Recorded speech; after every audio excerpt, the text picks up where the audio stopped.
Today on Fox 43 Featured, the votes from the PA primary elections are in. Secretary of the Commonwealth Al Schmidt says everything ran smoothly overall despite low voter turnout.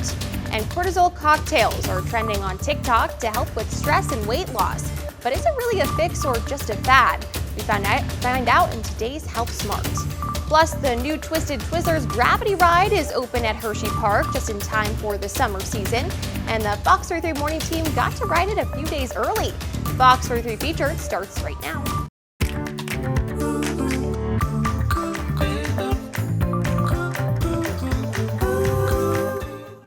Thanks for joining us for Fox 43 Featured. I'm Sedona Meadows. Although the primary election for Harrisburg mayor was decided on Tuesday, several people living in the city say they're disappointed after a, quote, bitter campaign and record low turnout. Incumbent Mayor Wanda Williams effectively won a second term after winning the Democratic primary by 83 votes over City Treasurer Dan Miller. The turnout was a 21% drop from 4 years ago and is the lowest in at least 20 years for a Democratic mayoral primary. Now, some Harrisburg residents say they were unhappy at how the candidates ran their campaigns and say they want the city's leaders to put aside their differences. We don't have to like each other, but we can work for the community. Put your ego on the side and figure out how to fix it. There won't be much change as far as leadership in Harrisburg, with 3 city council members winning re-election along with Mayor Williams.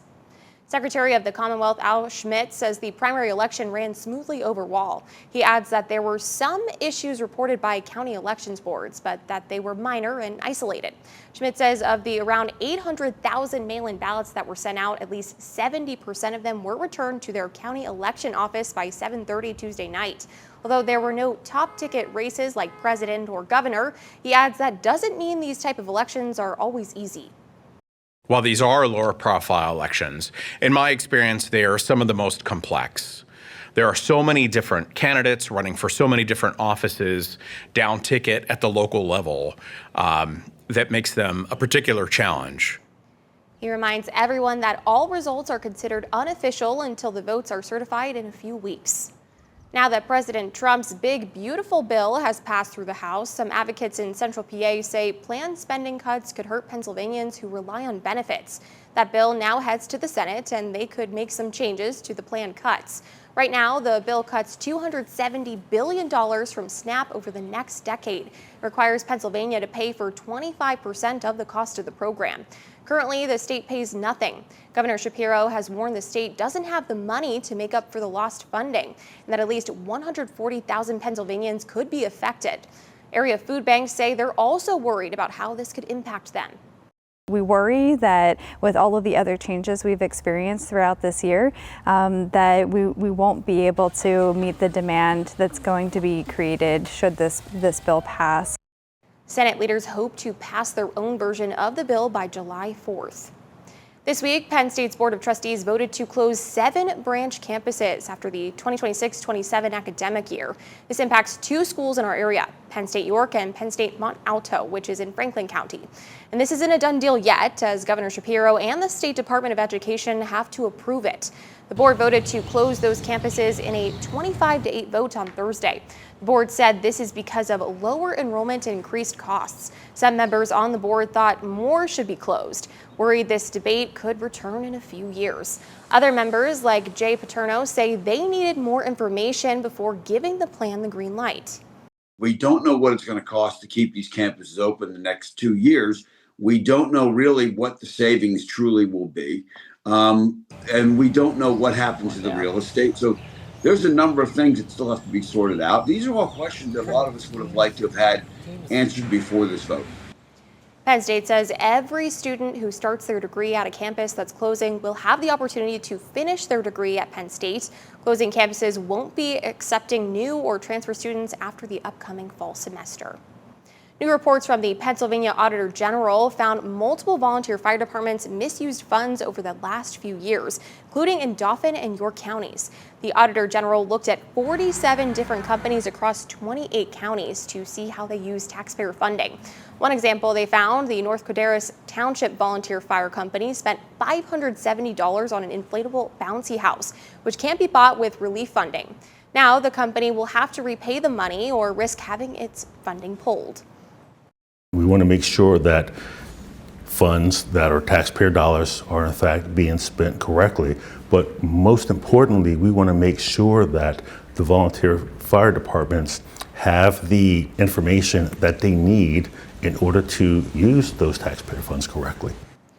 Auditor General Tim DeFore says when it comes to volunteer fire departments, most violations are common mistakes since volunteers are focused on providing service to the community rather than managing books, meaning pulling funding is reserved for severe misuses and violations. Pilots with the Navy's iconic Blue Angels have touched down at Harrisburg International Airport. They're in town for this weekend's Central PA Air Dot Show. Now, FOX43's Matt Kleinitz caught up with the pilots who are making their first regional appearance in more than 30 years. America's best pilots have landed in Dauphin County and are ready to race across the Harrisburg skyline. As I always say, they'll be loud and boisterous. On Thursday, the U.S. Navy's famous Blue Angels arrived at Harrisburg International Airport for the 2025 Central PA Air Dot Show. This marks the first time the Blue Angels will be performing in Harrisburg since 1987. These beautiful hills out here in the green area is different from where we've trained and flew all year long. Commander Adam Bryan says he will be leading his team in a variety of stunts and formations, where pilots will fly as close as 12 inches from each other. As the lead pilot, I can feel the other aircraft around me. It's pretty neat. You don't get to do that many times in aircraft where you can really feel the pressures against the other aircraft. The Air Dot Show will also feature the Air Force's F-16 demonstration team led by Major Taylor Heister, who grew up in Berks County. I had a meaningful exchange with the Air Traffic Control Tower at Reading. I said, it's good to be home, and she said, it's good to have you back. So it is very special to be home. As the planes take to the skies, organizers hope this weekend's show will educate patrons and inspire the next generation of pilots. I think it's so patriotic, and seeing smiles on the kids' faces is really it's something to behold. We know that in one of the crowds that we're going to fly over, there's a Blue Angel out there Sunday. Matt Kleinitz, FOX43 News. We want to thank the community for making a difference at the FOX43 and the American Red Cross Blood Drive. Now, dozens gave blood at the York JCC, and if you'd like to come next time around, it's a simple process. After you get checked in, they do a quick checkup, and once you're cleared to donate, giving blood only takes about 10 to 15 minutes. After that, you get some snacks, juice, and water. You can't manufacture blood. It can only come through volunteer donors. And for someone, it can be the easiest way to give them the therapeutic treatments they need. It could even save their lives. If there is a vehicle accident, God forbid, someone could need up to 100 units of blood. So that's a really big thing. It's the easiest way to save a life. The Red Cross says the upcoming summer months are typically a challenging time for them to collect blood, and will be teaming up for another blood drive on Thursday, July 17th at Heritage Hills Golf Resort. Coming up, they're being called cortisol cocktails, but they're not what you'll find at happy hour. But does the viral drink trend really work, or is it just wellness hype? Plus, a Cumberland County fighter is back in the ring, but instead of gloves, he's only bringing his fists. Why he decided to return to the national stage.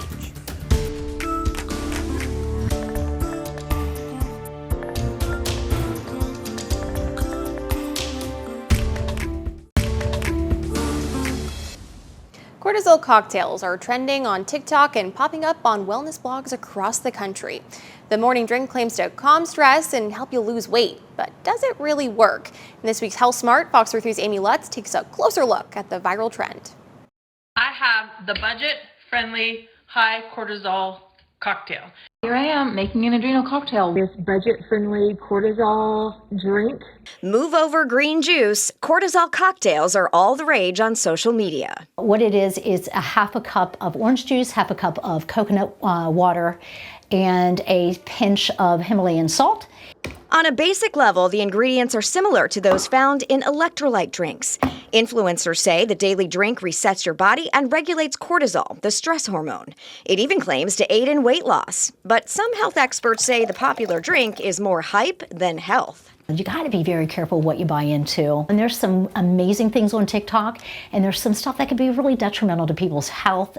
Please know that it does not aid in weight loss. There is not one thing in this cocktail that will boost your metabolism. Tasha Gilmet with WellSpan Health says for most people, a cortisol cocktail won't hurt. Coconut water, for example, can help with hydration. However, the drink is not for everyone. The problem with these cocktails that we're drinking and trying to hope fix us is it may mask underlying issues that can be very, very dangerous. People with diabetes, we got to be careful of the orange juice. You know, that's increasing their blood sugars. If they have hypertension, we're giving them salt. So we have to really be cognizant of people's underlying health concerns. She says most benefits from the drink likely come from rehydrating after a good night's sleep. As for managing stress, I would say more of an urban legend, the cocktail, than it is really helpful. That still takes sleep, exercise, and good old-fashioned healthy lifestyle choices. I put some additional information about these cortisol cocktails on our website, including why Dr. Gilmet said adrenal fatigue is not even a medical term. With your Health Smart report, Amy Lutz, Fox 43 News. It's a Black Mirror episode come to life. A local professor is reacting to next-generation technology that will soon enable people who have lost nearly all movement to control electronics with just their thoughts. But she has some concerns. Tech company Synchron announced it has teamed up with Apple on a brain-computer interface device, enabling hands-free, voice-free digital control of devices like iPhones and iPads. It's an implant in the brain that will let people suffering from paralysis or a disease like ALS to work those things with their mind. Fox 43 caught up with York College professor of emerging technology, Dr. Tamara Schwartz, who calls this tech remarkable, but potentially a serious breach of your privacy. The manufacturer is not governed by HIPAA, only the doctor is. And so what appears to be medical data at first glance suddenly is no longer medical data. And then we get into these situations of should you have to choose between your life and your privacy? Controlled rollouts with trial participants using the implant are expected to begin later this year. Dr. Schwartz says the next steps is to implant devices in people's brains that will allow them to basically access ChatGPT-type data in an instant. Coming up, the tush push stays legal in the NFL. How the Eagles are celebrating the failed vote. Hi. Hi, Mom. See ya. You can experience Twizzlers Twisted Gravity when it opens tomorrow at Hersheypark. And the Fox 43 morning team got a sneak peek of all the fun. Trending this week, the tush push will live on. During the NFL's owners meeting, a rule change that would ban players from pushing or pulling whoever has the ball, which would essentially ban the tush push, failed to pass. Of course, the tush push is a play made popular by the Philadelphia Eagles. The Packers introduced the rule change, and this came just 2 yes votes short of being able to pass. But 10 teams decided to vote against it, including the Eagles. In fact, the Eagles called in former Senator Jason Kelce to try and persuade team owners into voting against the rule. In the end, you will see the tush push on the field this upcoming season. Now, this was the team's response on social media, a picture of the Eagles lined up in the tush push against the Packers from the playoffs with the words "push on."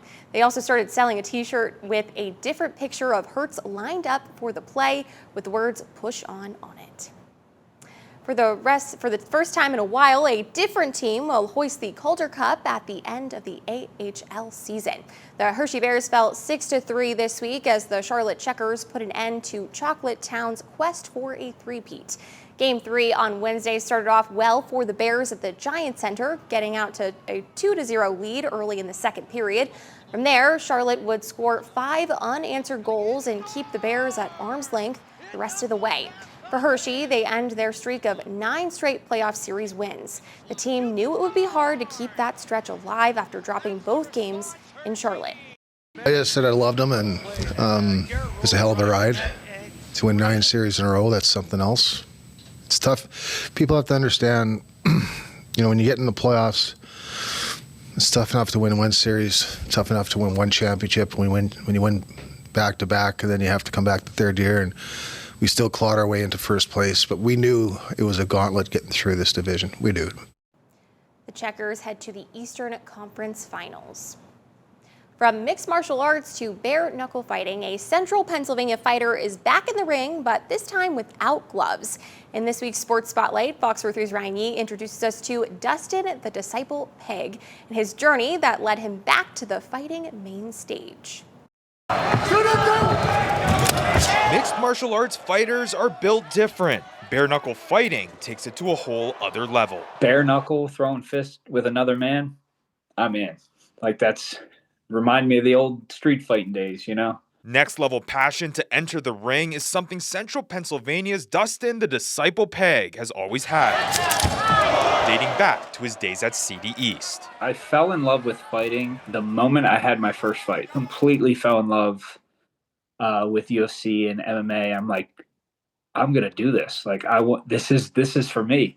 And I actually said to my friend, so I was 17 at the time, I said, I'm gonna fight in the UFC one day. After years of training and fights, Peg's UFC dream turned into reality. Walking into the MGM Grand that was empty when I fought my first fight on The Ultimate Fighter, I think that's when it sunk in. Like, it was so surreal. I can't even explain the feeling that I had, that I was experiencing. I mean, numb head to toe. Like, just, I could not believe I was making the walk to the octagon. But after a 2-year UFC career, the Carlisle native started a family. Fighting took a back seat until he heard of the Bare Knuckle Fighting Championship. I took a little break. I was still training but not competing. Then I noticed the BKFC, and it relit that fire inside of me. I knew I had to be a part of it. So a new goal started. That same fire that started 20 years ago. When I was in the ring and they called my name again, Dustin the Disciple, I'm like, oh,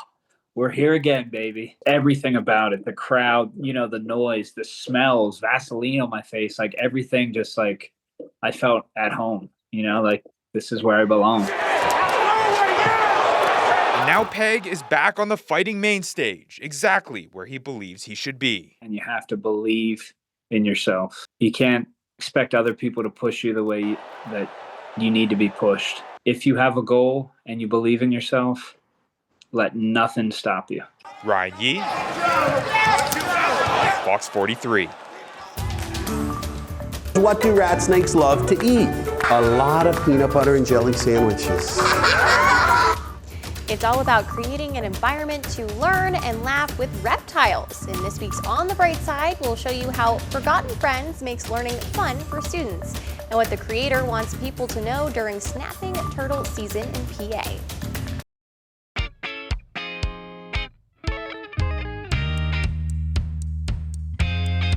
The month of May kicks off nesting season for snapping turtles across Pennsylvania. There's a good chance you'll end up seeing one at some point, whether you're out on a hike, maybe out on the water, or even crossing the street. And this week's On the Bright Side, see how a typical school day turned into an up-close experience with the world of reptiles. So we put a blue line and the kids may sit anywhere up to the blue line. Step by step, these turtles are making learning fun for students. These are the reptiles. How many of you guys love reptiles? Raise your hand. Well, we are going to have a lot of fun meeting a lot of reptiles. Are you ready to meet a lizard with a beard?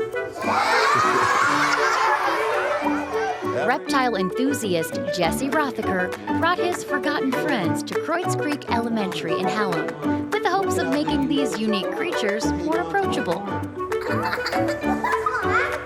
Because what do rat snakes love to eat? A lot of peanut butter and jelly sandwiches. It is the best job in the world when we walk into a school and we just see hundreds of kids and their faces just go like this and they have these big, beautiful smiles. I mean, to me, it just shows us that all of these amazing creatures that we share our planet with, I mean, they were put here for us to learn about, explore, and enjoy.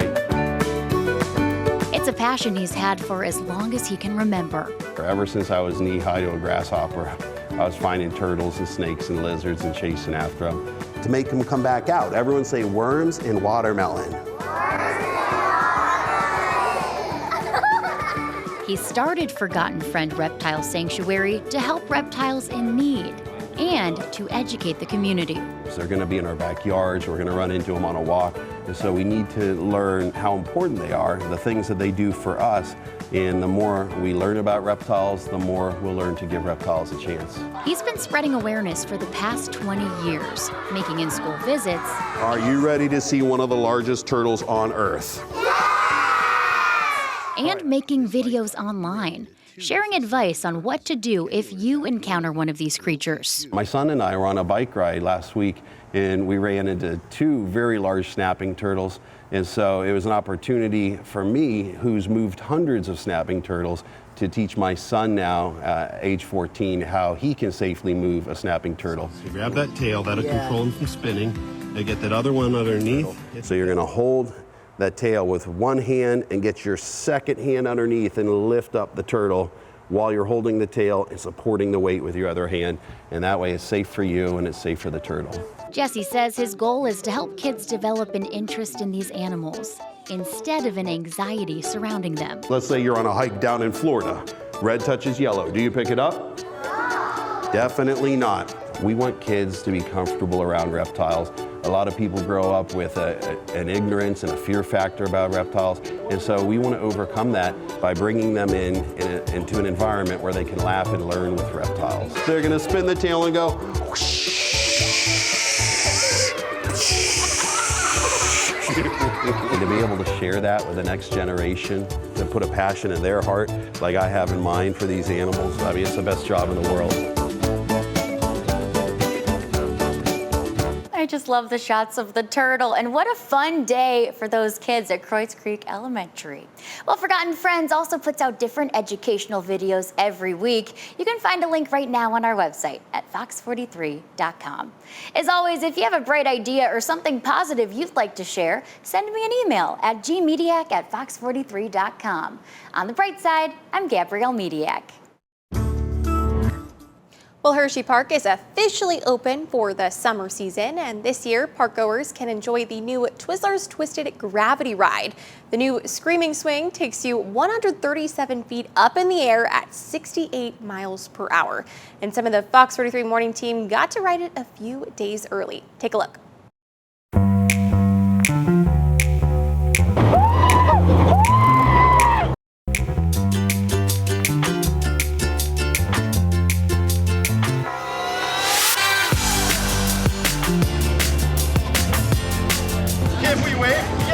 I can try. Hi. Hi, Mom. See ya.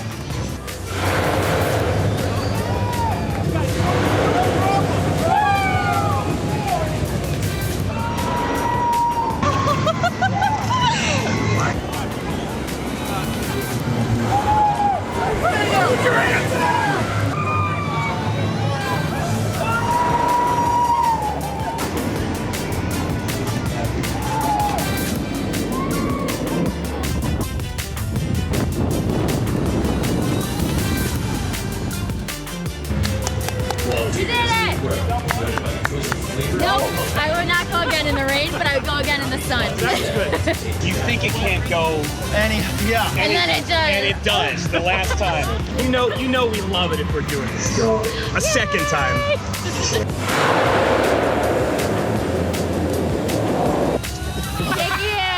Shake in. 1, 2, 3. Woo! So much fun. Well, that will do it for Fox 43 Featured. Have a great rest of your day.